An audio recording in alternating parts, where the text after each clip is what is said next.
দ্বিতীয় দফার প্রার্থী তালিকা ঘোষণা এবার বামেদের। প্রথম দফায় 192 আসনে প্রার্থী ঘোষণা করেছিল বামফ্রন্ট, পরে আরও 10 আসনে প্রার্থী ঘোষণা করে সিপিএম। সেক্ষেত্রে মোট 202 আসনে প্রার্থী তালিকা ঘোষণা করা হয়েছিল। এদিন বৈঠকে উপস্থিত ছিলেন সিপিএম এর রাজ্য সম্পাদক মোহাম্মদ সেলিম। নন্দীগ্রামে প্রার্থী করা হয়েছে শান্তিগিরিকে, টালিগঞ্জে লড়বেন পার্থপ্রতিম বিশ্বাস, অন্যদিকে রানীনগরে জামাল হোসেন, ভবানীপুরে মমতা বন্দ্যোপাধ্যায়ের বিরুদ্ধে প্রার্থী করা হয়েছে আইনজীবী শ্রীদেব বিশ্বাসকে। এর আগে একাধিকবার নির্বাচনে তিনি প্রার্থী হয়েছিলেন, তবে জয় পাননি। বালিগঞ্জে রয়েছে চমক, প্রার্থী করা হয়েছে আফরিন বেগমকে। যাদবপুর বিশ্ববিদ্যালয়ের ছাত্রের মৃত্যুতে এবার বিক্ষোভে পথে নেমেছিলেন এই আফরিন, আর তাকেই এই কেন্দ্র থেকে ইতিমধ্যেই প্রার্থী করলো এবার বামফ্রন্ট, যেখানে তৃণমূলের টিকিটে লড়াই করছেন হেভিওয়েট প্রার্থী শোভনদেব চট্টোপাধ্যায়। তার বিরুদ্ধে তাকে দাঁড় করানো হয়েছে। মানিকতলা কেন্দ্রে ইলা মিত্র দাঁড়িয়েছিলেন, আর তারপরে যা হলো ঘটনা, আর এখন মৌসুমী ঘোষ দাঁড়িয়েছে। ঠিক আছে, এই যে বালিগঞ্জ কেন্দ্রে গতবার আমরা সায়রাসা আলিমকে দাঁড় করিয়েছিলাম, এবারে আমরা শিল্পী আফরিনকে দাঁড় করালাম। অল্প বয়সী, ভাবা যায় না।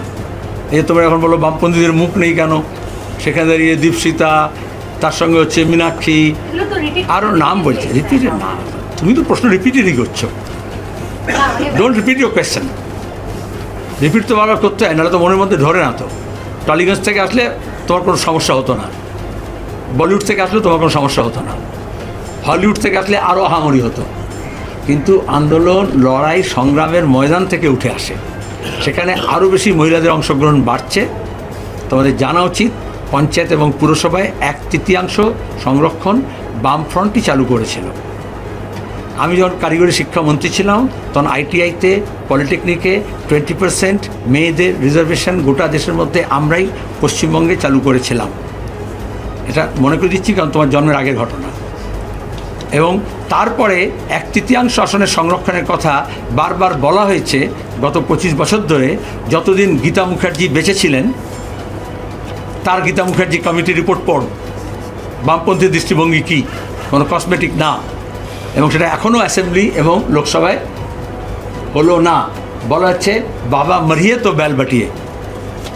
এই রাজ্যে, এই দেশে শিক্ষায়, স্বাস্থ্যে, সংস্কৃতিতে, আন্দোলনে, সংগ্রামে, প্রশাসনে, উড়ানে সবসময় মহিলাদের এগিয়ে দিয়েছে। শুধু এই রাজ্য নয়, বামপন্থার কল্যাণে। কারণ বামপন্থা সমানাধিকারে বিশ্বাস করে। তোমার মোবাইলে কটা গুনলে তার থেকে বেশি হচ্ছে যে সমানাধিকারের লড়াই কারা লড়ছে। এবং আমরা চাই পৃথিবীর অর্ধেক আকাশ তোমার মোবাইলে কয়েকটা আসন নয়। আমাদের ভিডিও ভালো লাগলে লাইক ও শেয়ার করুন, কমেন্ট সেকশনে আপনাদের মতামত জানান। আরও ভিডিও পেতে আমাদের চ্যানেলটিকে সাবস্ক্রাইব করুন এবং প্রতি মুহূর্তে খবরের আপডেট পেতে প্রেস করুন বেল আইকন।